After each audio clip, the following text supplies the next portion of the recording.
Башаламандыктарга чакырык барбы? Атапсамчы.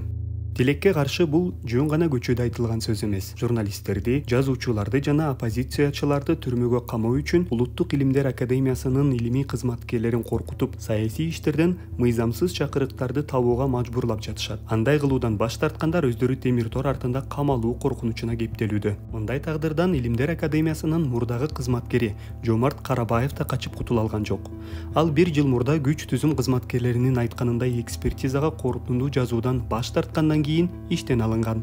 Азыр ал тергөө абагында камакта отурат. Карабаев андан бери Илимдер Академиясы менен соттошууга аракет кылып, социалдык түйүндөрдө алардын ишин сындап, адилеттүүлүккө чакырып келген. Мурдагы экспертке УКМКнын назары 2024-жылдын май айында түшкөн. Анда Карабаев жазуучу Олжобай Шакирдин сотунда анын иши боюнча экспертиза чынында кандай даярдалганын айтып берген. Анын айтымында, кесиптеши Азамат Жанышбек уулуна УКМКнын кызматкерлери келип, ал жарым сааттын ичинде Шакирдин иши боюнча айыптоо корутундусун жазып берген.